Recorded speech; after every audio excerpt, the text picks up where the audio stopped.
Periods का time पर आना क्यों जरूरी हफ्ते है? पे जब वो 20 हफ्ते की फीटस होती है उस वक्त उसकी ओवरीज के अंदर अंडों की मात्रा तय हो जाती है। जी तकरीबन 7 मिलियन यानी कि 70 लाख अंडे जी। उसकी ओवरीज में होते हैं जब वो माँ के पेट में होती है। 20 प्रेगनेंसी में क्या खाना चाहिए और क्या नहीं खाना कॉन्ट्रासेप्शन चाहिए? रखना है तो फिर तो नसबंदी का ऑपरेशन होता है। जी जी। फीमेलों में इमरजेंसी पिल्स लेना कितना कुछ सुरक्षित है? बच्चा ना होने में औरत का कितना कुछ दोष होता ओनली मेल्स, 30% ओनली फीमेल्स, और बाकी के जो 30% है 30-40% दोनों मेल होता है। आप उससे रिपोर्ट पूछेंगे है? वो रिपोर्ट नहीं दिखाएगा कभी, उसने अपनी करा रखी होती है। कॉफी ऐसा भी होता है कप से ज्यादा पर डे नहीं मैम जब लेना। पहली बार जौन संबंध बनते हैं तो उसमें दर्द होना, जौन संबंध के बाद के दौरान रक्त रिसाव है, मैम जौन संबंध के बाद इमरजेंसी पिल्स है वो कब लेनी शुरू करनी मान है, लो कब आपका लेनी कॉन्डम चाहिए? रप्चर हो गया है एंड यू हैव डाउट कि प्रेगनेंसी हो सकती है तो with in 12 hours breast feeding नहीं कराती हैं लड़कियां कि उनकी शेप खराब हो जाएगी ब्रेस्ट की, तो ऐसा कुछ नहीं है। बल्कि ब्रेस्ट फीड कराने वाली महिलाओं में ब्रेस्ट कैंसर का रिस्क तकरीबन कई गुना कम हो जाता है। नमस्कार, मैं हैप्पी सिंगला। आज के हमारे कार्यक्रम के जो मेहमान हैं वो हैं doctor Praveen Tomar, gynae specialist हैं। और आज का जो हमारा टॉपिक रहने वाला है वो लेडीज की प्रॉब्लम के रिगार्डिंग है। और इस पॉडकास्ट में आपको काफी कुछ सीखने को भी मिलेगा। और जो आपके सवाल हैं, हमारे दर्शकों की काफी डिमांड्स थी कि कुछ ऐसा पॉडकास्ट किया जाए जिससे नॉलेज भी हो और वो डॉक्टर के रिगार्डिंग हो, लेडीज के रिगार्डिंग हो। तो आज हम डॉक्टर प्रवीण तोमर से बातचीत करेंगे और जो आपके सवाल हैं वो मैम के आगे रखेंगे। और कुछ ऐसे सवाल हैं जिनके आंसर हमारे लिए जवाब हैं वो बेहद जरूरी हैं और जिससे काफी कुछ सीखने को है वो हमें मिलेगा। तो मैम का स्वागत करते हैं चैनल में। हाँ जी मैम, कैसे हो आप? नमस्कार जी, सभी दर्शकों को मेरा बहुत बहुत धन्यवाद। जी जी। तो तबीयत कैसी है? बिल्कुल बढ़िया। हाँ जी। तो आज गानिस के रिगार्डिंग ही कुछ क्वेश्चन है मैम, बिल्कुल। तो हम आपके पास पहुंचे हैं। थैंक यू सो हाँ जी मच कि जी आपने मुझे इस लायक समझा कि मैं जितनी भी दर्शकों के कुछ डाउट्स हैं, मिथ्स हैं, उनको क्लियर करने में कुछ योगदान दे सकूं अपना। जी जी जी। तो मैम सबसे पहला जो सवाल है वो हमारा यही रहेगा कि पीरियड्स का टाइम पर आना क्यों जरूरी है? टाइम पर पीरियड्स क्यों आने चाहिए? देखिए, पीरियड्स जो हैं एक आपके स्वास्थ्य का मापदंड है, एक महिला के स्वास्थ्य का मापदंड होता है जी और एक तरह से अगर हम देखें तो उसकी फर्टिलिटी का एक सूचक है। जी। यानी कि अगर पीरियड्स किसी महिला को नॉर्मल आ रहे हैं तो इसका मतलब वो पेशेंट, वो महिला फर्टाइल है, ठीक है। तो अब इसमें हम बात करें तो पीरियड्स ईश्वर ने एक इस तरह का महिलाओं में ऑर्गन दिया है, गर्भाशय, जो कि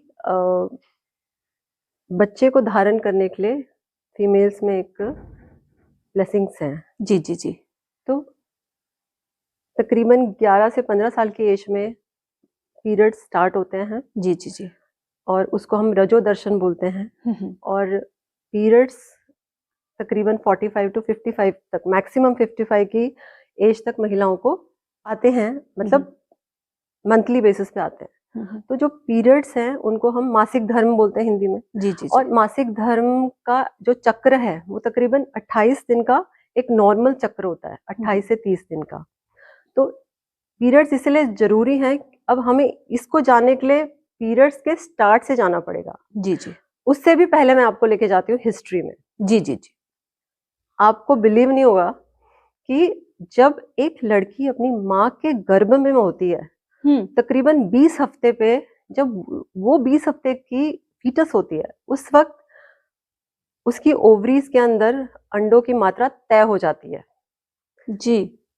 तकरीबन 7 मिलियन यानी कि 70 लाख अंडे जी उसकी ओवरीज में होते हैं जब वो माँ के पेट में होती है 20 हफ्ते पे। पैदा होने के टाइम पर वो घट के 3 मिलियन रह जाते हैं, यानी कि 30 लैक्स। और जब उसका रजो दर्शन यानी कि मिनारके आता है तब 2.5 लैक्स के करीब एग्स उसकी ओवरी में रहते हैं। अब पीरियड्स जब आने शुरू होते हैं तो सबसे पहले हमारे ब्रेन का एक पार्ट होता है जिसको हम हाइपोथैलेमस बोलते हैं जी। उस हाइपोथैलेमस से एक जीएनआरएच हार्मोन है, उसका पल्सेटाइल रिलीज शुरू होता है। पल्सेस में वो रिलीज होता है। वो जीएनआरएच हार्मोन जो है, केमिकल जो है, वो पिट्यूटरी पे, जिसको हम कहते हैं मास्टर ग्लैंड, हमारे ब्रेन का स्मॉल ब्रेन का पार्ट होता है, और वो पिट्यूटरी ही हमारी बॉडी के हर हार्मोन को रेगुलेट करता है। तो जब जीएनआरएच पल्सेस में रिलीज होके पिट्यूटरी पे एक्ट करता है तो एक एलएच और एफएसएच नाम का हार्मोन रिलीज होता है पिट्यूटरी से, और फिर वो ओवरी पे एक्ट करता है, और ओवरी में से दो hormones, female sex hormones, oestrogen और प्रोजेस्टेरॉन रिलीज होते हैं। तो मासिक धर्म को समझने के लिए हमको ये बताना जरूरी है कि जब ईस्ट्रोजन की मात्रा, जब ऊपर से एफएसएच रिलीज हुआ, उसने ओवरी पे एक्ट किया, ओवरी में से कुछ 10-15 के करीब, वो जो 2.5 लाख पड़े हैं उनमें से कुछ 10-15 हर साइकिल में रिक्रूट होते हैं। प्राइमोर्डियल फॉलिकल से एंट्रल फॉलिकल्स बनते हैं, और फिर उसमें से एक एग जो है वो बड़ा होता है और वो प्रेगनेंसी के लिए तैयार होता है। तो ये जो प्रक्रिया है, कहने का मतलब है रेगुलर पीरियड्स आने का मकसद ईश्वर ने यही दिया है कि आप गर्भ धारण कर सको। हर महीने एक एग जो है वो डोमिनेंट बनता है फॉलिकल, उसमें से एग रिलीज होगा, और अगर उस टाइम पर, यानी कि मान लो एक फीमेल की 28 दिन की साइकिल है, तो एग्जैक्टली 14 डेज पहले वो एक एग रिलीज होता है because of the effects of LH and FSH. वो रिलीज होगा, और उसके रिलीज होने के बाद अगर तो उस दौरान फीमेल सेक्स करती है अनप्रोटेक्टेड, तो प्रेगनेंसी हो जाती है। ठीक है, तो ये एक प्रक्रिया है। और अगर नहीं वो प्रेग्नेंट होती है तो जो हार्मोन ईस्ट्रोजन है, और सेकेंड हाफ में एक प्रोजेस्टेरॉन हार्मोन बनता है कॉर्पस ल्यूटियम से, जो एग रिलीज हो गया, फॉलिकल बच गया, वो कॉर्पस ल्यूटियम बनाता है, और उसमें से एक प्रोजेस्टेरॉन हार्मोन निकलता है। तो जैसे मैंने आपको बताया कि दो फीमेल सेक्स हार्मोन्स है, oestrogen first half of cycle के लिए, progesterone second half of cycle के लिए। तो ये दोनों हार्मोन बच्चेदानी के अंदर की परत को भी इस तरह से चेंज करते हैं कि वो बिल्कुल जो फर्टिलाइज्ड एग है उसको इम्प्लांटेशन के लिए एक बेहतरीन माहौल दे सके, जिसमें कि वो एग जाके अटैच होता है और उसमें इम्प्लांट होके और बच्चा ग्रो करता है। जी जी जी। अगर किसी कारणवश नहीं हो तो वो पीरियड्स आ जाते हैं। जी तो जी मेरे कहने का मतलब ये है कि पीरियड्स नॉर्मल आने के लिए हर एक स्टेप बाय स्टेप इन चीजों का योगदान है, हाइपोथैलेमस, पिट्यूटरी, ओवरीज, यूट्रस। जी जी। अगर मैम पीरियड्स समय पर नहीं होते हैं, हाँ, या दिनों का हेरफेर हो जाता है, जैसे 28 दिन का चक्कर है, अगर ये टाइम पे नहीं होता है तो औरत पे क्या प्रभाव पड़ता है हाँ, उसका? औरतों पे प्रभाव मतलब कि अगर पीरियड्स का 28 दिन का साइकिल नहीं है, हम पीरियड्स को इरेगुलर तब मानते हैं जब वो साइकिल 21 डेज से कम का हो या 35 दिन से ऊपर का हो। उसके बीच में अगर साइकिल किसी का मान लो 32 डेज में आ रही है या 25 डेज में, तो उसको नॉर्मल मानते हैं। जी जी जी। That is normal. और अगर पीरियड्स रेगुलर नहीं है, इसके मतलब उसके स्वास्थ्य का हमें आंकलन करना पड़ेगा। जी जी। इस महिला में हो सकता है कोई प्रॉब्लम हो। हम हाइपोथैलेमस के लेवल से शुरू करते हैं। कोई स्ट्रेस में है लड़की जी तो उसके पीरियड्स रेगुलर नहीं होंगे। पढ़ाई का स्ट्रेस होता है बच्चियों में। जी जी। ठीक है, और उसके अलावा बहुत एक्सरसाइज कर लिया। ये मैं आपको पैथोलॉजिकल कॉजेस बता रही हूँ। जी जी। ओवर ईटिंग, अंडर ईटिंग, इन सबसे झटका लगता है ब्रेन को, और उसमें से जो हार्मोन्स का रिलीज है जीएनआरएच का, वो उसमें दिक्कत आ जाती है, और उसकी वजह से पीरियड्स में प्रॉब्लम आ गई। फिर पिट्यूटरी पे भी थायराइड है, हाइपोथायराइडिज्म है, थायराइड की प्रॉब्लम, हाइपो या हाइपर, दोनों से ही पीरियड्स पे फर्क पड़ता है। जी जी। एक और प्रोलैक्टिन होता है, उसके ज्यादा होने से भी पिट्यूटरी एडिनोमास बन जाते हैं। हाइपर प्रोलैक्टिनीमिया, उससे भी पीरियड्स में प्रॉब्लम आती है। ओवरीज में पीसीओ होता है, पॉलिसिस्टिक ओवरीज, जी जी। उसकी वजह से ओवरीज में प्रॉब्लम आ जाएंगी पीरियड्स की। और यूट्रस पे आते हैं अब हम, तो यूट्रस में कोई फाइब्रॉइड है, रसौली, कोई चर्बी की गांठ है, कॉपर टी डाल रखी है, या फिर कई बार पेशेंट्स जो कॉन्ट्रासेप्टिव पिल्स लेती हैं वही रेगुलर नहीं ले रही हैं। जी जी। तो हमें पूरी हिस्ट्री लेनी पड़ेगी। कोई इंट्रायूट्राइन कॉन्ट्रासेप्टिव डिवाइस रख रखा है, उससे भी कई बार ज्यादा ब्लीडिंग होने लग जाती है। जी जी। और सबसे इम्पोर्टेंट कारण है प्रेगनेंसी। जी जी। हमें सबसे पहले कोई भी पेशेंट आती है और उसकी पीरियड रेगुलर नहीं है, प्रेगनेंसी रूल आउट करनी है। जो रिप्रोडक्टिव एज की फीमेल्स हैं, यानी कि मेरे हम्म। कहने का मतलब 15 साल से 45-50 साल की। जी जी। हाँ तो जी। ये कारण है। जी जी। मैम काफी बार देखा गया है कि पीरियड्स टाइम पर काफी लड़कियों को पेन काफी होता है। हाँ, लेडीज में भी ये चीज देखी गई है कि पेन काफी होता है, और उसके लिए पेन किलर का यूज वो बहुत हमेशा ही ज़्यादा करते हैं। करते कई हैं। बार हैबिट्स हो जाती है कि हाँ मुझे पीरियड्स है तो मैंने ये टैबलेट लेनी है। उसका क्या बॉडी पर क्या प्रभाव पड़ता है कि उससे काफी। देखिए, अगर 1 या 2 गोली ले लें तो उससे कोई बहुत ज़्यादा प्रभाव नहीं पड़ता है। जी जी। लेकिन अगर पेन माइल्ड है, हम्म यानी कि देखो पेन होने का कारण तो यही है कि हम्म जो यूट्रस है उसमें ऐंठन होगी, जो अंदर का ब्लड है वो बाहर निकलेगा, ऐंठन से ही निकलेगा ना, अंदर हम्म ब्लड कलेक्ट हो गया है। हम्म तो जो बच्चेदानी का मुंह है, जिसको हम गर्भाशय ग्रीवा कहते हैं, उसमें से ब्लड को निकलने के लिए ऐंठन चाहिए ऊपर हम्म। बच्चेदानी में, उसके बाद ही वो बाहर निकलेगा। जी जी। तो ऐसे में वो जो पेन है, स्मूथ मसल पेन है, तो उसको हम अ, घरेलू उपायों से भी ठीक कर सकते हैं अगर हम्म माइल्ड पेन है। हम्म जैसे कि गरम हॉट वाटर बॉटल से सेक कर लिया, गरम पट्टी रख ली, हम्म कोई गरम दूध हल्दी डाल के आपने ले लिया, आप प्रोन पोजीशन में लेट गए, हम्म ठीक है, थोड़ा मसाज करवा ली, है हम्म ना, इन चीजों से भी ठीक हो जाता है। लेकिन अगर ज्यादा पेन है, यानी कि अगर वो एक सेकेंडरी डिस्मेनोरिया होता है जिसमें कि उसमें कुछ रीजंस हो सकते हैं, मतलब कि आपके यूट्रस में इन्फ्लेमेशन हो सकती है या हम्म एंडोमेट्राइटिस हो सकता है। ऐसे कंडीशन में हम लोगों को जो पेन होता है डिस्मेनोरिया का, वो परसिस्ट करता है through hmm out the cycle, cycle से पहले ही शुरू हो जाएगा और वो चलता रहता है। हम्म ऐसे में फिर हमें प्रॉपर इन्वेस्टिगेट कराना चाहिए लड़कियों को। और ऐसे कंडीशन में अगर मॉडरेट टू सिवियर डिस्मेनोरिया है पेशेंट्स को, उसके रूटीन को अगर वो मतलब डिस्टर्ब कर रहा है, यानी कि बच्चा स्कूल नहीं जा पा रहा है, उसको बहुत ज़्यादा नौजिया आ रहा है, वॉमिटिंग्स आ रही हैं, डिहाइड्रेशन हो रही है, तो फिर हमें मेडिसिन का सहारा लेना पड़ जी सकता जी। है। उसमें हम नेसेट्स देते हैं, non steroidal anti inflammatory drugs, जैसे कि ब्रूफिन है, पैरासिटामोल है, और आजकल रोटावेनिन एक ड्रग आती है, वो भी हम दे सकते हैं। दैट जी इज वेरी इफेक्टिव। जी जी। मैम पीसीओएस और पीसीओडी में क्या अंतर है? देखिए, पीसीओएस को अगर हम इलेबोरेट करें तो पॉलीसिस्टिक ओवेरियन डिसीज बन गया, जी। और पीसीओएस का मतलब पॉलीसिस्टिक ओवेरियन सिंड्रोम हो गया।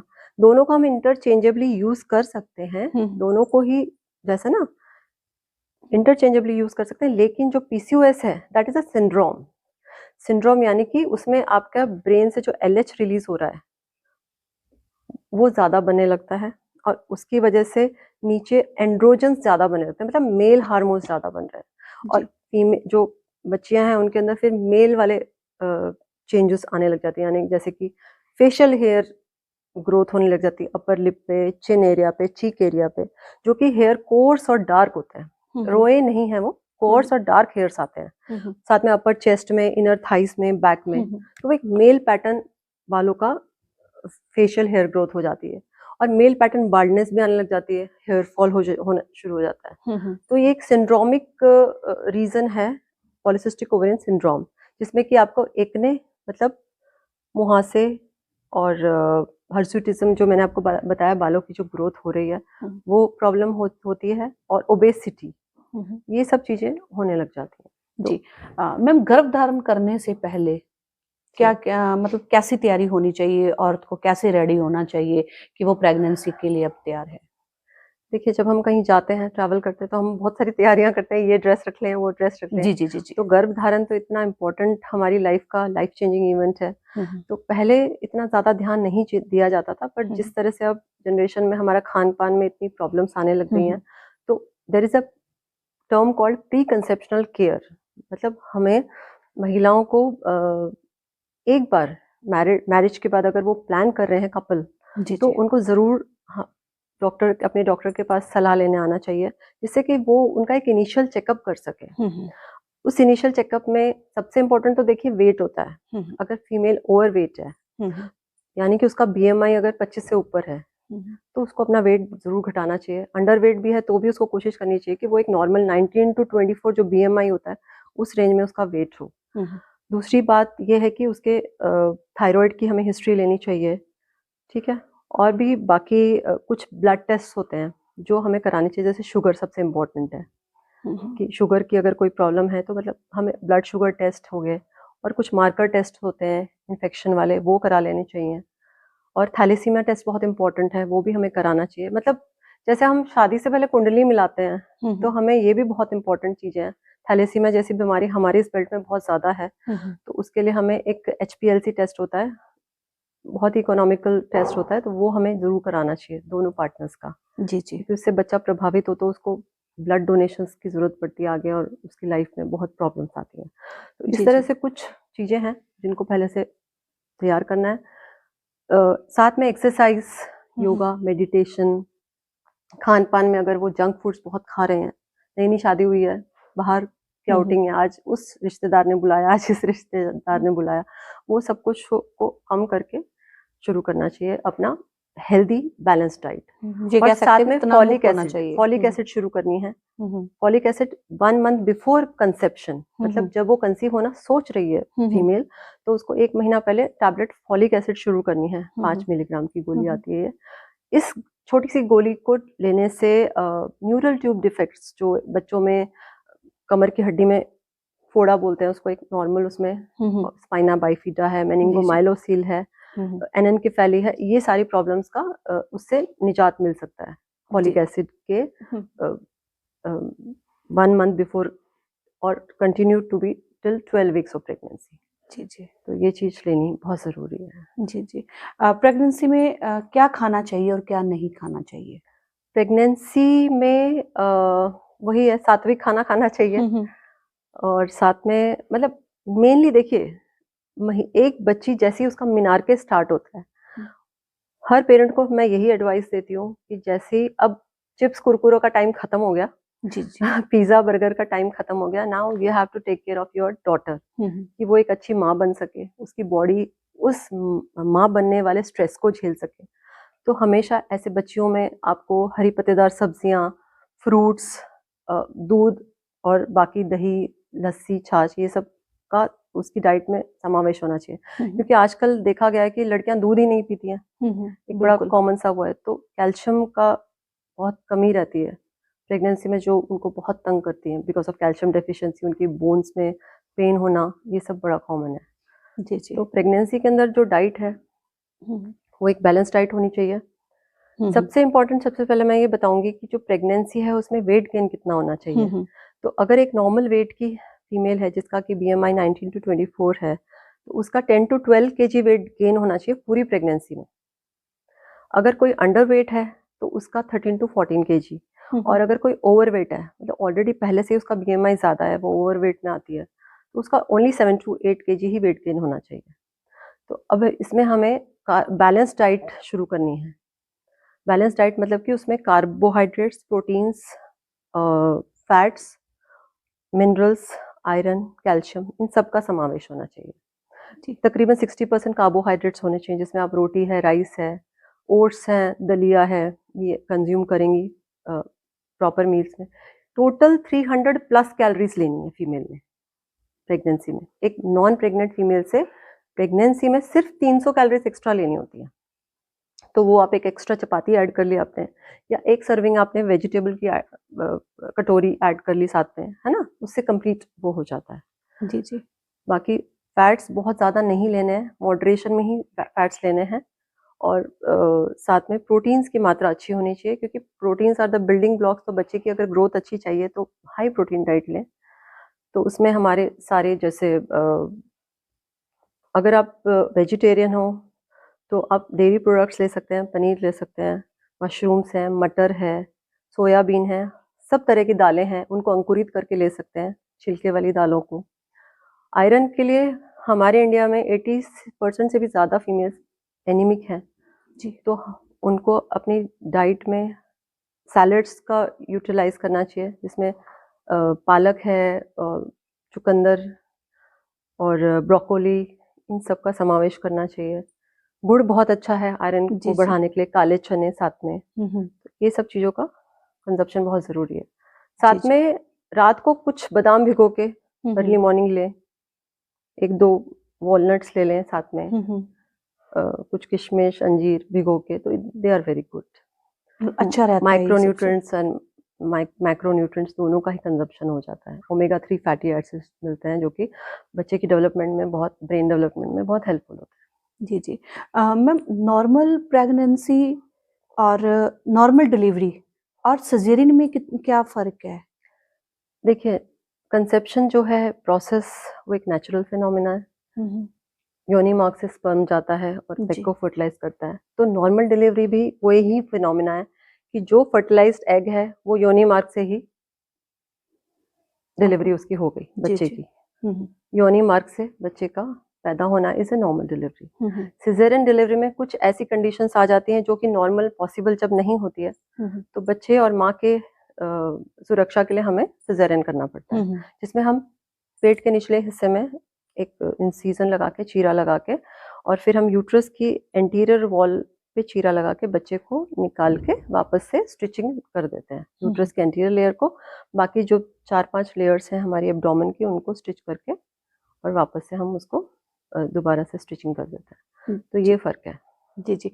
प्रेगनेंसी में छोटी छोटी प्रॉब्लम्स होती रहती हैं, या तो वो प्रॉब्लम्स क्या है और उनसे कैसे निजात पाया जाता है? लेकिन देखो, काफी बार ना देखा गया है, जैसे प्रेगनेंसी हुई, हुँ। कुछ लेडीज हैं वो साथ में बर्डन लेके चलती है हाँ, कि हाँ मैं प्रेग्नेंट हूँ, ठीक है। पुटिंग द और वेट अराउंड। हाँ, हो जाता है कि ऐसा है, मुझे पेन है हल्का सा, हाँ, तो ये है, हर बात पे छोटी छोटी वो टेंशन ले लेती हैं कि प्रेगनेंसी 9 महीने है, वो साथ में टेंशन साथ में चलती हैं।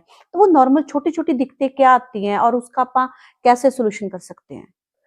मतलब वही है ना, देखिए, अगर लड़की पहली बार प्रेग्नेंट हुई है तो एक हम्म बहुत बड़ा फ़ियर तो रहता ही है, बॉडी में एक जी जी। एप्रीहेंशन रहती है, क्या होगा, कैसे होगा? हम्म तो सबसे इम्पोर्टेंट है मेडिटेशन करें, हम्म थोड़ा योगा करना है फीमेल्स को। हम्म और सबसे इम्पोर्टेंट तो देखिए, जब प्रेगनेंसी शुरू होती है तो नौज़िया बहुत ज़्यादा होता है, मॉर्निंग सिकनेस और नौज़िया पेशेंट्स में। तो उसकी वजह से वो किचन में भी नहीं जा पाती है, तो हम्म वो बहुत अपसेट फ़ील करती है। सुबह उठते ही अगर कोई पूरे दिन आप उबाकें करता रहेगा तो हम्म ऑब्वियस सी बात है, परेशानी हो ही जाती है। जी जी। तो इसके लिए यही है कि मॉर्निंग सिकनेस से निजात पाने के लिए, और हाइपर एसिडिटी भी बहुत ज़्यादा हो जाती है। हम्म इन दोनों चीज़ों से बचने के लिए सबसे पहले तो एक बहुत बढ़िया तरीका ये है कि जब सुबह सो के उठते हैं वो, तो लेटे-लेटे 1-2 बिस्किट खा लें, हम्म बेस्ट तरीका ये है। तो जी। रात भर का एसिड है वो डाइल्यूट हो जाता है। हम्म फिर उसके बाद उठ के किसी अपने डॉक्टर से सलाह लें, और वो कुछ एंटी एमेटिक्स देते हैं प्रेगनेंसी में। हम्म डॉक्साइलामिन, सक्सिनेट और पायरिडॉक्सिन का कॉम्बिनेशन होता है, ये एक टैबलेट आती है छोटी-सी, हम्म उसको लें, और एंटासिड भी ले सकते हैं साथ में, रेनिट्रिडिन या पेंटाप्राज़ोल। और इनको लेके उसके बाद 15 मिनट बाद कुछ भी खाएँ, पर कोशिश करें एसिड वाली चीज़ें ना खाएँ। तो जी। शुरू में देखिए, शुरू के 3 महीने में ये प्रॉब्लम ज़्यादा होती है मॉर्निंग सिकनेस की। हम्म उसमें वो बहुत, कई बार बहुत हताश हो जाती हैं, बहुत परेशान हो जाती हैं। तो कोशिश यही करनी चाहिए कि टेंडर लविंग केयर तो देखो सबसे इम्पोर्टेंट है और सबसे ऊपर आता है। जी जी। तो जो पार्टनर है उसको पूरा ध्यान रखना चाहिए अपनी जी जी। वाइफ का। और साथ में कोशिश करें, किचन में अगर स्मेल आती है, उन हम्म चीज़ों को अवॉइड करें जिनसे उनको प्रॉब्लम है। हम्म किचन में जा रहे हैं, स्मेल आ रही है, डोंट गो जब छौंका लगता है, हम्म ठीक है? और साथ में कुछ ना कुछ खाते रहें, छोटा-छोटा पोर्शंस में।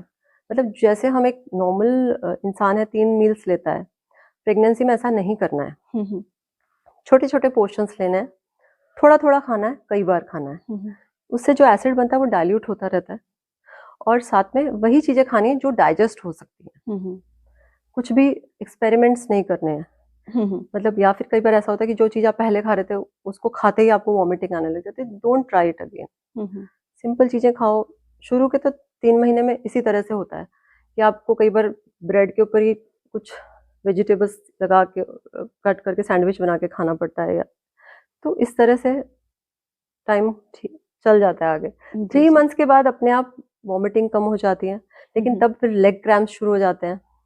पेट में भी कई बार छोटा-मोटा दर्द होता है, और बाकी उनको जब डॉक्टर से सलाह लेते हैं तो छोटी-छोटी चीज़ें, जैसे कभी स्पॉटिंग होना, कभी जो आप पेन की बात कर रहे हो, ब्रैक्सटन हिक्स कंट्रैक्शंस होती हैं, इस तरह हम्म की कुछ चीज़ें अगर होती हैं तो उस सब चीज़ों के लिए छोटी-छोटी डोज़ेज़ में दवाइयाँ वगैरह होती हैं, तो उसका ट्रीटमेंट हो जाता जी जी। है। तो लेग क्रैम्प्स के लिए जो मैं कह रही हूँ, तो कैल्शियम रिच फूड लेना बहुत ज़रूरी है। हम्म और लेग क्रैम्प्स के लिए फिर कई बार हम लोग विटामिन ई वाले कैप्सूल्स भी देते हैं, उससे रिलीफ मिल जाता है। विटामिन डी3 के सैशेज़ भी आते हैं, 60,000 इंटरनेशनल यूनिट्स के कुछ नैनो शॉट्स हैं वीकली बेसिस पे, या फिर सैशे हैं, वो हम पेशेंट्स को दे देते हैं, उनको रिलीफ मिल जाता है। जी जी। मैम, वाइट पानी सफेद पानी और वाइट इसका देखा गया है। और ये कब सामान्य होता है और कब हो जाता है कि जब पानी पड़ना ज्यादा शुरू हो जाता है, तो कब? ये पूछ रहे हैं कि नॉर्मल हाँ कौन सा जी। होता है और एबनॉर्मल जी कौन जी सा होता जी जी। है। जैसे कि मैंने आपको पहले भी बताया था, जो एक मेंस्ट्रुअल साइकिल होती है हमारी, हम्म जिसमें एक ईस्ट्रोजन हार्मोन रिलीज होता है फर्स्ट 14 डेज में, हम्म बाद में प्रोजेस्टेरॉन हार्मोन रिलीज होता है। तो जब ईस्ट्रोजन हार्मोन के लेवल्स हाई होते हैं और उसके बाद एलएच सर्ज आता है और उसके बाद ओव्यूलेशन होता है, यानी एग रिलीज होता है, उससे जस्ट पहले एक पतला तार जैसा एक ट्रांसपेरेंट डिस्चार्ज हो सकता है, जिसको हम स्पिन बार्केट कहते हैं। अगर इस तरह का डिस्चार्ज है सर्वाइकल म्यूकस, जो अंदर बच्चेदानी का मुंह है उसमें से, तो वो एक नॉर्मल डिस्चार्ज है, क्योंकि वो स्पर्म को अट्रैक्ट करने के लिए, उसको अटैच करने के लिए होता है। वो एक नॉर्मल डिस्चार्ज है। और एक मेंसेस आने से पहले एक डिस्चार्ज होता है थोड़ा सर्वाइकल म्यूकस का, वो एक नॉर्मल। पर ये दोनों डिस्चार्ज फाउल स्मेलिंग नहीं होंगे, मतलब बदबूदार नहीं होंगे, स्टे नहीं करेंगे कपड़ों को, और ये ट्रांसपेरेंट होते हैं। जी ठीक है, ये एक नॉर्मल डिस्चार्ज है जो कि जी। इन दोनों टाइम्स पे होता है, pre ovulatory and pre menstrual. Hmm उसके अलावा एक इन्फेक्शन वाला डिस्चार्ज जो है, जिसमें सबसे इम्पोर्टेंट तो कैंडिडियासिस है, हम्म ठीक है, जिसको हम मतलब ल्यूकोरिया बोल देते हैं आम भाषा में। हम्म तो ये दही जैसा डिस्चार्ज होता है, और इसमें इचिंग साथ में होती है। जो प्राइवेट पार्ट्स हैं उसमें इचिंग होगी, और इचिंग के साथ साथ यूरिन में भी आपके बर्निंग सेंसेशन होगी। साथ में कई बार येलोइश वाइट डिस्चार्ज भी होता है, जो ट्राइकोमोनास एक बैक्टीरिया से हो सकता है। ये सब सेक्सुअली ट्रांसमिटेड डिसीज की वजह से होते हैं, ये जो डिस्चार्जेस हैं। तो इनके अपने अलग अलग लक्षण हैं। कई बार इनसे स्किन में चेंजेस आते हैं, एक्सकोरिएशंस हो जाती हैं, सूजन आ जाती है, और पेनफुल भी होता है कई बार, मतलब लोअर एब्डोमेन में पेन होगा, और डिस्चार्ज जो है उससे इचिंग की प्रॉब्लम बहुत ज़्यादा होती है, और यूरिन में बर्निंग की। जी जी तो वो इन्फेक्शन वाला डिस्चार्ज है। जी। मैम, काफी केसेस में देखा गया है कि प्रेगनेंसी के दौरान यूरिन इन्फेक्शन बहुत ज्यादा रहती है। ये क्यों होती है और इससे बचने के क्या तरीके देखिए, हैं? प्रेगनेंसी एक में इम्यूनिटी कम होती है ना फीमेल्स की। इम्यूनिटी कम होने से इन्फेक्शन जल्दी लग जाती हैं। तो डिस्चार्ज की प्रॉब्लम का तो देखिए यही है कि आपको अपनी विजाइनल हाइजीन का बहुत ज़्यादा ध्यान रखना पड़ेगा। सबसे ज़्यादा फीमेल्स में एक आदत होती है कि जब भी वो वॉशरूम जाती हैं, पानी से धो लेना उसको। अब वो जो गीलापन है, ह्यूमिडिटी है, उससे फंगस ग्रोथ हो जाती है। तो सबसे इम्पोर्टेंट तो जब आप और एक जो अब चलन आ गया है इंग्लिश टॉयलेट्स का, तो जो टॉयलेट सीट है वो इन्फेक्टेड है, आपने वो यूज़ की है तो इन्फेक्शन लग गई आपको। तो ये बहुत ज़रूरी चीज़ें हैं जो हमारी ओपीडी में केसेस आते हैं। आधे केसेस तो इसी तरह के होते हैं इन्फेक्शन वाले। यूरिन में इन्फेक्शन है, चाहे विजाइनल इन्फेक्शन है, तो आपको कोशिश करनी चाहिए कि जो भी सरफेस है, टॉयलेट सीट है, उसको क्लीन रखें। उसमें कोई स्प्रे, एंटीसेप्टिक स्प्रे करके फिर उस पर बैठें, या कोई आप टिश्यू रोल लगा के बैठें। गीलापन नहीं रहना चाहिए, इसलिए जब भी आप वॉशरूम जाते हैं, आप क्लीन करते हैं, उसको पैड ड्राई करें। अपने प्राइवेट पार्ट को पैड ड्राई करना है, उसको रगड़ना नहीं है, बिल्कुल किसी सूती कपड़े से या टिश्यू से। जितना आप ड्राइनेस रखेंगे, और हवादार कपड़े पहने, सबसे इम्पोर्टेंट। जो अब हमारे यहाँ वेस्टर्न कल्चर है, उसकी वजह से प्रॉब्लम ज़्यादा हो रही है। छोटी बच्चियों में भी डिस्चार्ज की प्रॉब्लम हम देखते हैं।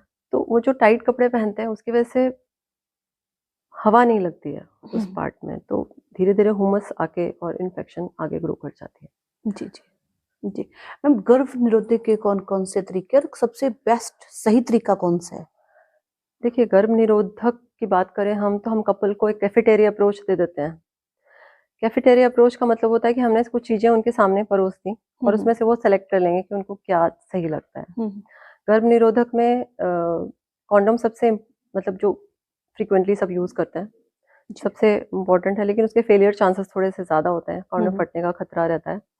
उसके अलावा अगर इंटरवल कॉन्ट्रासेप्टिव की बात करें हम, तो intrauterine contraceptive device, copper T जिसको हम एक सरल भाषा में कह देते हैं, वो यूज़ कर सकती हैं फीमेल्स, जो 3 साल की, 5 साल की और 10 साल की इंटरवल की भी आती हैं। तो यूट्रस में हम उसको रख देते हैं, तो उसके एक foreign body, as a foreign body, और कुछ उसके टिश्यू रिएक्शन से गर्भ नहीं ठहरता।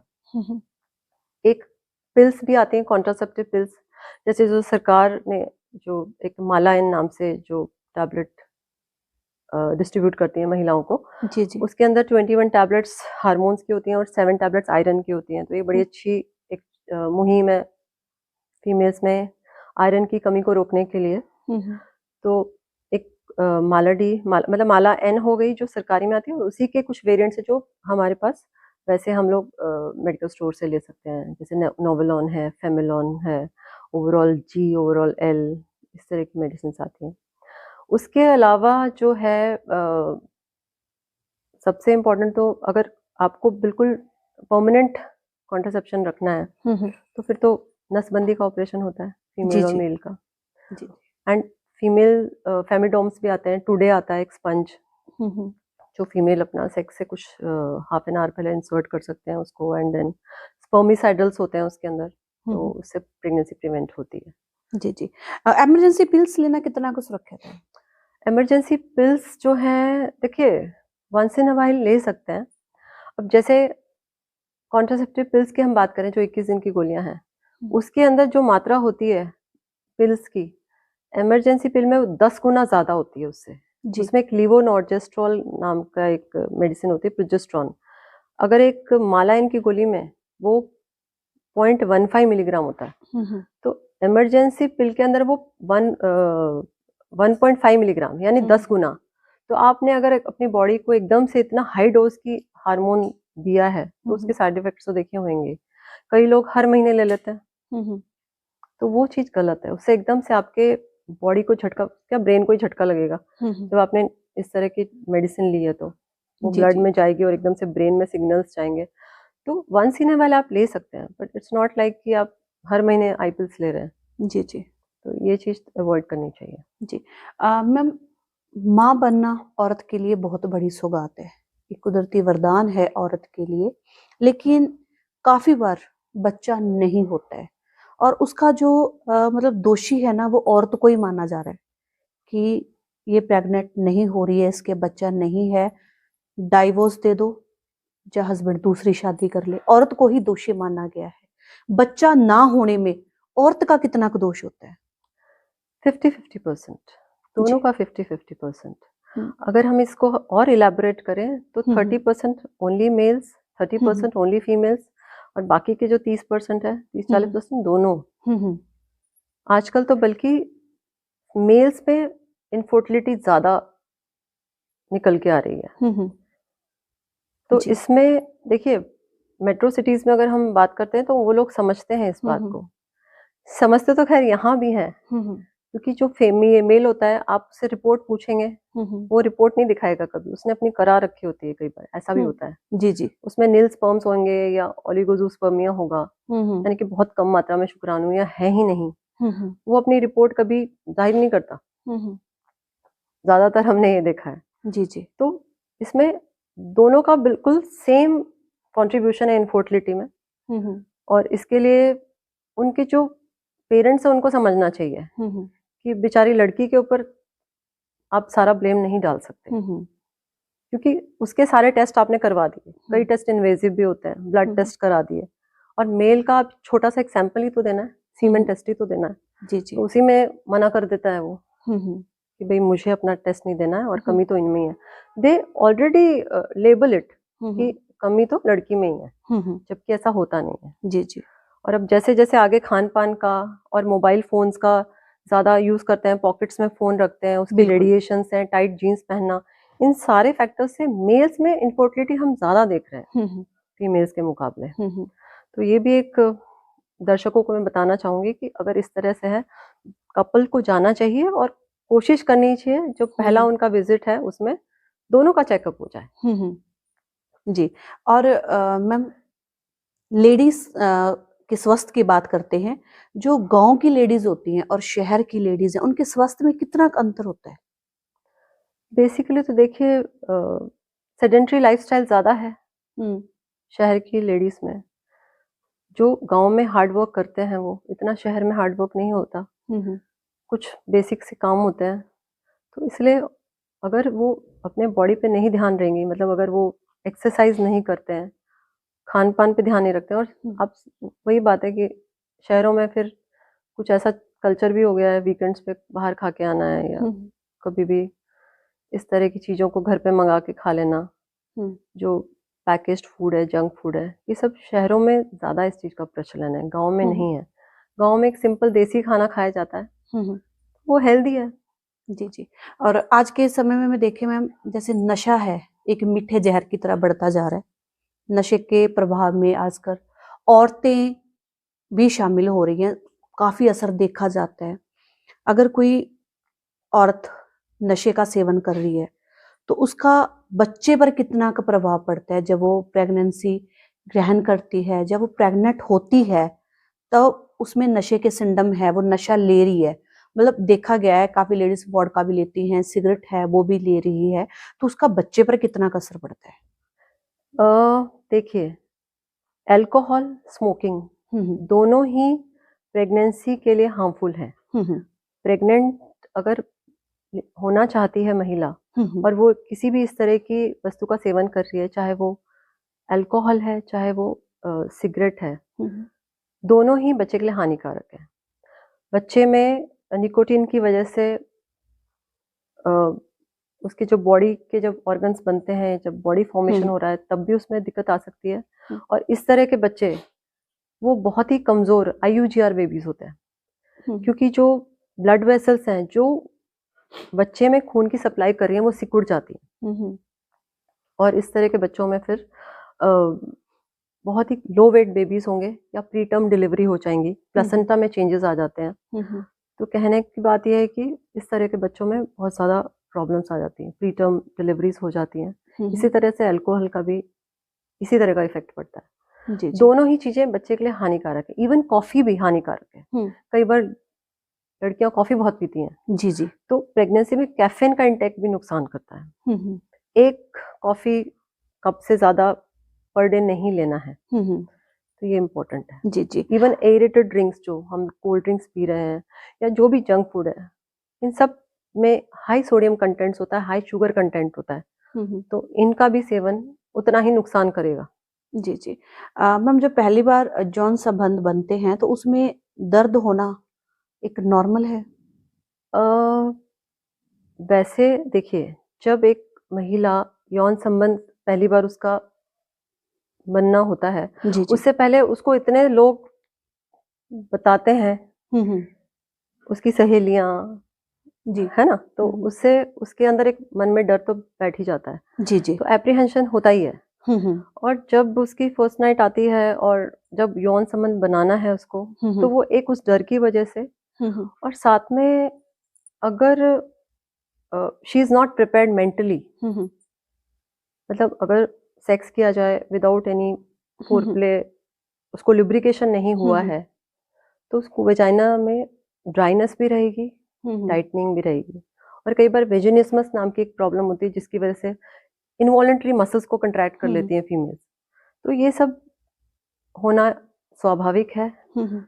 तो सबसे पहले एक मेंटली उसके साथ आप अपना रेपो बनाइए, एंड उसके बाद ही अगर ट्राई किया जाए सेक्स करना, तो पेन नहीं होगा। मतलब इट्स नॉट थिंग कि पेन होना चाहिए। जी जी जी। तो अब मैम, जो अगला क्वेश्चन है वो भी इसी के रिगार्डिंग है। यौन संबंध के बाद के दौरान रक्त रिसाव है, कई बार मतलब होने लग जाता है। मतलब आप फर्स्ट बार की बात कर रहे हैं? Yes yes yes ma'am. हाँ, तो एक हाइमन नाम की एक झिल्ली होती है, वो योनि मार्ग के बाहर होती है, but it's not a complete, मतलब वो एक पूरी झिल्ली नहीं होती है। जैसे हाफ मून होता है उस तरह से हो सकती है, वो एक पूरी सर्कमफ्रेंशियली हो सकती है, वो जालीदार भी हो सकती है क्रिब्रिफॉर्म पैटर्न में, और कई बार इम्पोफोरेट भी होती है। तो जब सेक्स किया जाता है, तो जब मेल का जो पेनिस है वो एंटर करता है जब योनि मार्ग में, तो वो झिल्ली के क्रैक होने से कुछ कैपिलरीज ब्रेक होती हैं। वैसे तो वो इलास्टिक टिश्यू ही होता है, तो उसमें कोई थोड़ी बहुत स्पॉटिंग हो सकती है, कईयों में ज्यादा ब्लीडिंग भी हो सकती है। It depends on person to person. जी जी जी। STI के लक्षण क्या है? Sexually transmitted infection. देखिए, सेक्सुअली ट्रांसमिटेड इन्फेक्शंस तकरीबन 15-16 तरह की होती हैं, और उसमें जो अगर हम उनको कैटेगराइज करें तो वो वायरस से भी हो सकती हैं, बैक्टीरिया से भी हो सकती हैं, फंगस से भी। मेनली अगर हम बात करते हैं बैक्टीरियाज में तो सिफिलिस, गोनोकोकस, क्लेमाइडिया और ट्रेपोनिमा, ये 3-4 हैं। और वायरस में सबसे इम्पोर्टेंट तो HIV virus, HPV virus, HCV, HBS antigen, HBS virus. तो ये सब वायरस जो हैं इन्फेक्शन क्रिएट करते हैं। हर्पिस सिम्प्लेक्स वायरस है, और फंगस में आपका वही कैंडिडियासिस आ जाता है। तो ये जो सेक्सुअली ट्रांसमिटेड डिसीजेस हैं, जब आप अनप्रोटेक्टेड सेक्स करते हैं विदाउट यूजिंग कॉन्डोम, और अगर एक पार्टनर में कोई इन्फेक्शन है जो कि डोरमेंट फेज में है, उसको वो क्लिनिकली नहीं सिम्टम्स हैं उसको, बट वो उसके अंदर रिसाइड कर रहे हैं इन्फेक्शन के कीटाणु, चाहे वो बैक्टीरियल है चाहे वो वायरल है। अनप्रोटेक्टेड सेक्स करने से क्या होता है, फ्लूइड का एक्सचेंज होता है। जैसे सीमेन है, सीमेन जब वेजाइना के अंदर जाएगा तो अगर वो इन्फेक्टेड सीमेन होगा तो वो वहाँ पे रिसाइड करने लग जाएंगे इन्फेक्टिव ऑर्गेनिज्म, और उसमें वो इन्फेक्शन पनपने का पूरा चांस होता है। तो ये सेक्सुअली ट्रांसमिटेड इन्फेक्शंस को प्रिवेंट करने के लिए कॉन्डोम को यूज़ करें। जी जी, सबसे इम्पोर्टेंट है। जी जी। बल्कि जो आजकल की जो यंग जनरेशन है उनमें ज़्यादा ये प्रॉब्लम इसलिए है क्योंकि they are not in a monogamous relationship. Multiple partners हैं, आपस में सेक्स इन्फेक्शंस, STDs एक्सचेंज हो रहे हैं, they are not using condoms also. इसके अलावा ओरल, एनल और पिनाइल इन्फेक्शंस, मतलब बहुत ज़्यादा रैम्पेंट है ये। तो कॉन्डोम का यूज़ करना चाहिए। और सबसे बड़ी बात है, मार्कर्स कराने चाहिए अपने। When you are in a relationship, get your test done, your STD markers test done, जैसे कि HIV टेस्ट है, HCV टेस्ट है, HBS एंटीजन टेस्ट है, VDRL टेस्ट है, जो RPR टेस्ट हम बोलते हैं। ये सारे टेस्ट करवाने चाहिए अपने इन्फेक्शन के टेस्ट। जी जी। मैम, यौन संबंध के बाद इमरजेंसी पिल्स हैं, वो कब लेनी शुरू करने हैं, कब लेनी चाहिए वो? इमरजेंसी पिल्स 72 आवर्स के अंदर अंदर ही उनका इफेक्ट जो है, एक प्रॉपर इफेक्ट आ पाता है। बेस्ट होगा कि विद इन 12 आवर्स अगर ली जाए। अगर मान लो आपका कॉन्डोम रप्चर हो गया है एंड यू हैव डाउट कि प्रेगनेंसी हो सकती है, तो with in 12 hours, otherwise 72 hours तक हम उसको यूटिलाइज कर सकते हैं। जी जी। तनाव और डिप्रेशन का जीवन पर क्या प्रभाव पड़ता है? तनाव और जीवन पर सारा ही इफेक्ट पड़ता है। आपकी ओवरऑल मेंटल हेल्थ, मैंने वही बताया आपको, हाइपोथैलेमस है, स्ट्रेस है। हाइपोथैलेमस रिलेट मतलब controls everything in your body. जी जी। तो तनाव से आपके सारे जो रिलीजेस हैं ब्रेन से, जो केमिकल्स रिलीज हो रहे हैं, एकदम से शट डाउन हो सकते हैं, एंड आपकी पूरी बॉडी पे इफेक्ट पड़ेगा, मेंस्ट्रुअल साइकिल पे इफेक्ट पड़ेगा, आपकी प्रेगनेंसी होने में दिक्कत आएगी क्योंकि एग नहीं बनेगा। जी जी। तो वो सारा ही उसका पूरा इफेक्ट जो है स्ट्रेस की वजह से प्रॉब्लम हो सकती है। क्योंकि कई कपल्स में हमने देखा है, दोनों को हमने टेस्ट कर लिया, दोनों में कोई प्रॉब्लम नहीं आई है। जी जी। मेल भी ओके है, फीमेल भी ओके है, बट वो जो मेंटल स्ट्रेस है उसकी वजह से वो कंसीव नहीं करते। जी जी। तो हम उनको कहते हैं आप कहीं घूम आइए, जाके किसी हॉलिडे डेस्टिनेशन पे चले जाइए। जी जी जी। और वो प्रेग्नेंट हो जाते हैं। और मैम, जैसे काफी बार ये देखा गया है कि हस्बैंड है, आदमी है, वो नशे का काफी आदी होता है, और लेडीज प्रेग्नेंट है, और बार बार जो सेक्स की इच्छा है वो लेडीज को कितना का प्रभावित करती है, बच्चे पर उसका कितना का असर पड़ता है? मतलब किसके सेक्स की इच्छा बता रहे हैं आप? मतलब जेंट्स का, जेंट्स को हाँ होती हो है, रही है, और लेडीज के साथ बार बार उस कंडीशन में होता है, तो बच्चे पर कितना प्रभाव पड़ता है इस चीज का? काफी केसेस ऐसे देखे गए हैं भी, इससे बच्चे पर असर पड़ा है, जो अबॉर्शन की स्थिति है वो आ जाती है। फर्स्ट 3 मंथ्स में तो हम अवॉइड करने को ही बोलते हैं जी जी। प्रेगनेंसी में, क्योंकि कई बार देखिए ज्यादातर में क्या होता है, प्लेसेंटा डेवलप हो रहा होता है। तो जो प्लेसेंटा है वो कई बार यूट्राइन लोअर वॉल पे होता है, या फिर जो बच्चेदानी का मुंह है उसके ऊपर ही वो इम्प्लांटेड होता है। तो it takes time to ascend up, मतलब वो धीरे धीरे ऊपर जाता है अपर सेगमेंट में। तो ऐसे में हम लोगों को साथ में जो बच्चा है वो बहुत एक छोटा सा एक ग्रोथ में एक आप सोचिए ना, छोटा सा फीटस ग्रो कर रहा है यूट्रस में, जिसकी अटैचमेंट्स वगैरह इतनी डेलिकेट हैं। तो अगर आप सेक्स करोगे तो जो जर्क्स हैं उसकी वजह से वो डिसलॉज हो सकता है। जी और जी। तो हम लोग वैसे भी पेशेंट्स को बहुत ज़्यादा 3 महीने ध्यान रखना चाहिए कोई जी भी जी। भारी वजन ना उठाएं, कोई एक्सरसाइज हैवी नहीं करना है, और सेक्सुअल इंटरकोर्स तो अवॉइड ही करना चाहिए। जी जी। काफी लेडीज होती हैं वो जिम की शौकीन होती हैं, प्रेगनेंसी के दौरान भी वो जिम है जाना अपना नहीं नहीं नहीं नहीं जाना छोड़ती है, है। किस लिए जाना है? हाँ, तो आप मतलब कितना लाइट सैर एक्सरसाइज, जरूरी है आप या लाइट, एक्सरसाइज? हाँ सैर कीजिए, सैर इज द हम्म बेस्ट। क्योंकि जब आप वैसे भी जैसे मैंने बताया था कि हाइपर एसिडिटी है और डाइजेशन में भी इशू आता है प्रेगनेंसी में, हम्म क्योंकि हमारा जो ईसोफेगस है उसके लोअर स्फिंक्टर जो है वो थोड़ा रिलैक्स होता है, बार बार खाने को डाइजेशन में प्रॉब्लम आ रही है। तो अगर वो खाना खाने के बाद एक लाइट सी वॉक कर लेंगे तो that is the best thing. जी जी। जैसे जैसे मैम समय बदलता जा रहा है, साइंस की तरफ आप ज्यादा बढ़ते जा रहे हैं, उसमें एक चीज देखी गई है आज के समय में, जो नई लड़कियां हैं, नई जनरेशन है, जब वो माँ बनती हैं तो काफी देखा गया है, मतलब 100 में से 20% केस अभी भी ऐसे हैं जो है लड़की है वो बच्चे को दूध नहीं पिलाती है। उसकी कहीं ना कहीं सोच है कि मेरी बॉडी पर शेप में है उसका फर्क आएगा, तो बच्चे के लिए मदर फील्ड कितना जरूरी है, ये भी आप हमारे इस पॉडकास्ट में बताएं कि जो जानकारी है ज्यादा से ज्यादा पहुंचे आगे। देखिए, ब्रेस्ट फीमेल्स में उसकी बनावट ही इसलिए होती है कि वो शिशु को स्तनपान करा सके, जी। फीडिंग करा सके। हम्म जो भी ब्रेस्ट का जो स्ट्रक्चर है, अगर हम उसमें देखें तो दूध की नाड़ियां होती हैं, हम्म एरियोला होता है, लैक्टिफेरस डक्ट्स होती हैं। तो हम्म वो बनी ही इसके लिए है कि वो मिल्क बच्चे को दूध पिलाने के लिए। हम्म अगर ब्रेस्ट फीडिंग नहीं कराती हैं लड़कियां कि उनकी शेप खराब हो जाएगी ब्रेस्ट की, तो ऐसा कुछ नहीं है।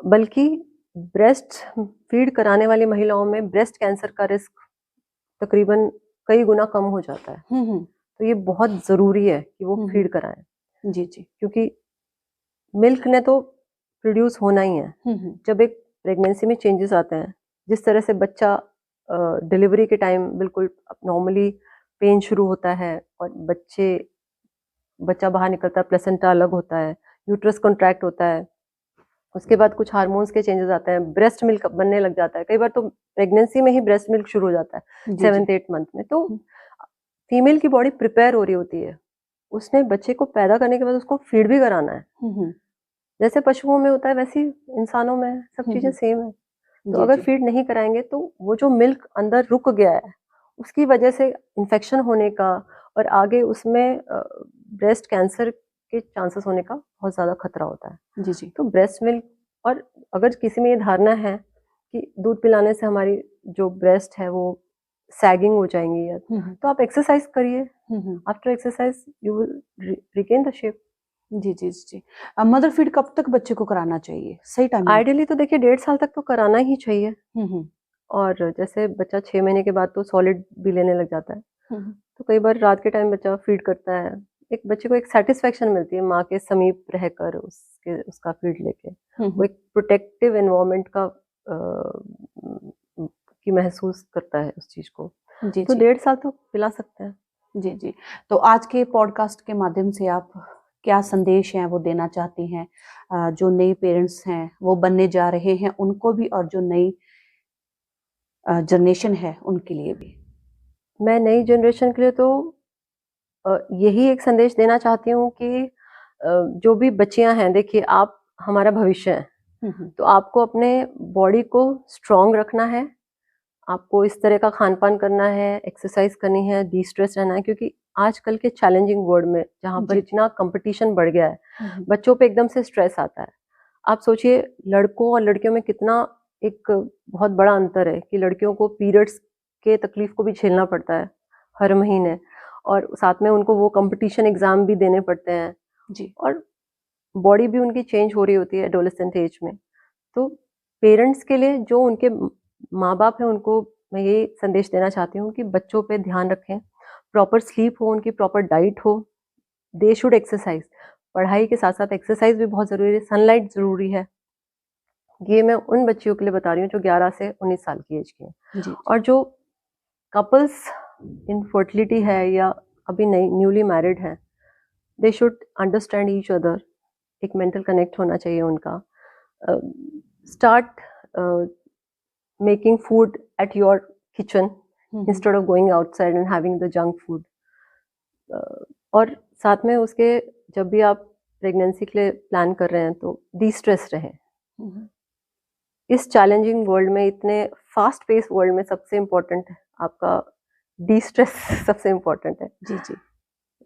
बस यही सारे दर्शकों को मेरा संदेश है। जी, तो ये थे हमारे साथ मैम डॉक्टर प्रवीण तोमर, जिन्होंने बहुत अच्छी जानकारी है वो हमें दी है, और इस जानकारी से काफी कुछ है वो आज की जनरेशन को सीखने को मिलेगा। सबसे बड़ा सवाल था जो बार बार आ रहा था कि बच्चा ना होने में सबसे बड़ा जो दोष है वो औरत का होता है, तो उस चीज को बहुत अच्छे तरीके से मैम ने क्लियर किया है कि दोनों का ही इसमें योगदान होता है। दोनों अपने अपने जो टेस्ट हैं वो करवाएं, और आज का जो समय है वो जैसे जैसे बदलाव होता जा रहा है वैसे वैसे उस बदलाव में अपने आप को ढालें, लेकिन इतना भी ना अपने आप को चेंज कर ले कि वो आपकी लाइफ पे इफेक्ट करे। तो आपकी इस वीडियो के बारे में क्या राय है अपने कमेंट में जरूर बताएं, और ये वीडियो को ज्यादा से ज्यादा शेयर करें।